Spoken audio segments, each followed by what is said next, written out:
Good morning. Welcome back to CMY Will and Trust Station.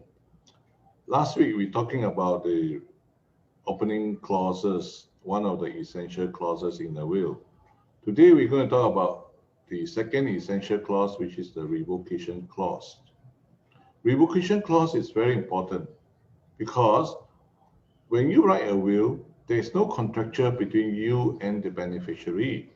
As such, you can always change your wishes and write a new will. And under the law, the last will prevail.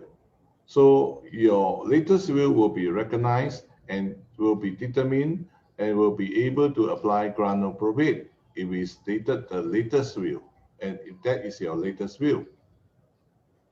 Sirs, if you are a Malaysian, you are writing a Malaysian will and you are a Malaysian domicile, and in your Malaysian will, you have mentioned your asset in a particular country like Australia. So when this person passed away, the executor need to apply grant of probate. And in the grant of probate, you will mention the foreign asset. The foreign asset has to be transferred to the beneficiary in that particular country. So the executor will need to go over to the particular country and do a process called reseal, meaning to say that this Malaysian grant of probate need to be submitted to the High Court of the particular country where the asset is situated to let them authorize or endorse the document that is issued by Malaysian High Court. The process of reseal could be expensive, could be a lengthy process. So the other way to go around it is to write a will in that particular country where the asset is situated. It is always recommended to write a separate will because when you have a separate will, both will can be used to apply grant of probate concurrently, and that will waste less money and time. Coming back to the foreign will that you're going to write, this person is going to write, it will be called a standalone will. So in the revocation clause, it's very important that the will should state that will revoke all earlier will written in that particular country only.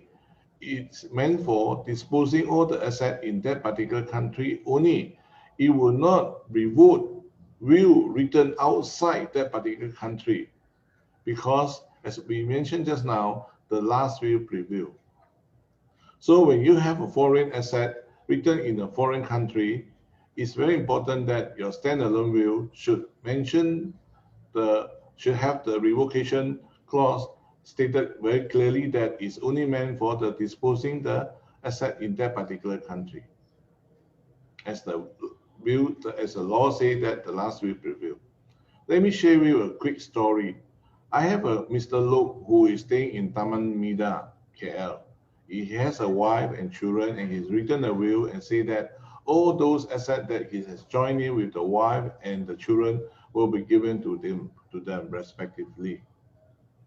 A few months later, he went over to Taman Indah and get a lawyer to write a separate will, and he has a mistress in Taman Indah.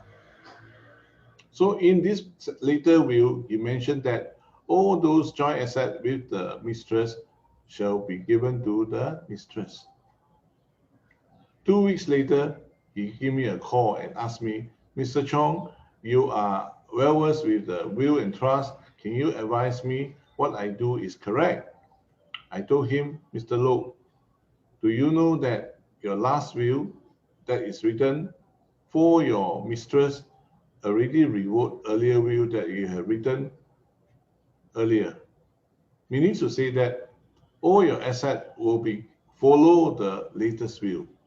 And those assets that is not specifically mentioned in the latest will be distributed according to the distribution, according to the residue clause. So he got a shock of his life.